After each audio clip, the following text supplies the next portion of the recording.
Mark chapter 4. Again, Jesus began to teach by the lake. The crowd that gathered around him was so large that he got into the boat and sat in it out on the lake, while all the people were along the shore at the water's edge. He taught them many things by parables, and in his teaching said, "Listen, a farmer went out to sow his seed. As he was scattering the seed, some fell along the path, and the birds came and ate it up. Some fell on rocky places where it did not have much soil. It sprang up quickly because the soil was shallow. But when the sun came up, the plants were scorched and they withered because they had no root. Other seed fell among thorns, which grew up and choked the plants, so that they did not bear grain. Still, other seed fell on good soil. It came up, grew, and produced a crop, some multiplying 30, some 60, some 100 times. Then Jesus said, "Whoever has ears to hear, let them hear." When he was alone, the 12 and the others around him asked him about the parables. He told them, "The secret of the kingdom of God has been given to you, but to those on the outside everything is said in parables, so that they may be ever seeing but never perceiving, and ever hearing but never understanding. Otherwise they might turn and be forgiven." Then Jesus said to them, "Don't you understand this parable? How then will you understand any parable? The farmer sows the word. Some people are like seed along the path where the word is sown. As soon as they hear it, Satan comes and takes away the word that was sown in them. Others, like seed sown on rocky places, hear the word and at once receive it with joy. But since they have no root, they last only a short time. When trouble or persecution comes because of the word, they quickly fall away. Still others, like seed sown among thorns, hear the word, but the worries of life, the deceitfulness of wealth, and the desires for other things come in and choke the word, making it unfruitful.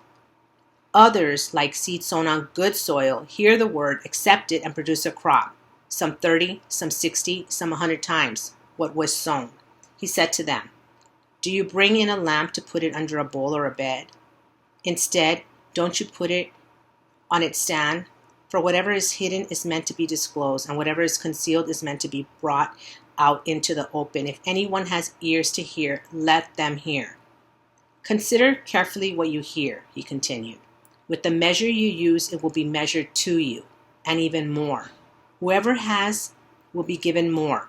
Whoever does not have, even what they have will be taken from them." He also said, "This is what the kingdom of God is like. A man scatters seed on the ground night and day. Wherever he sleeps or gets up, the seed sprouts and grows, though he does not know how. All by itself the soil produces grain, first the stalk, then the head, then the full kernel in the head. As soon as the grain is ripe, he puts the sickle to it, because the harvest has come." Again he said, "What shall we say the kingdom of God is like? Or what parable shall we use to describe it? It is like a mustard seed, which is the smallest of all seeds on earth.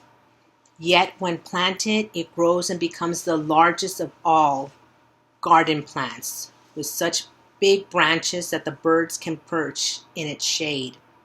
With many similar parables, Jesus spoke the word to them, as much as they could understand. He did not say anything to them without using a parable, but when he was alone with his own disciples, he explained everything. That day when evening came, he said to his disciples, "Let's go over to the other side." Leaving the crowd behind, they took him along, just as he was, in the boat. There were also other boats with him. A furious squall came up, and the waves broke over the boat, so that it was nearly swamped. Jesus was in the stern, sleeping on a cushion. The disciples woke him and said to him, "Teacher, don't you care if we drown?" He got up, rebuked the wind, and said to the waves, "Quiet, be still." Then the winds died down, and it was completely calm. He said to the disciples, "Why are you so afraid? Do you still have no faith?" They were terrified and asked each other, "Who is this? Even the wind and the waves obey him."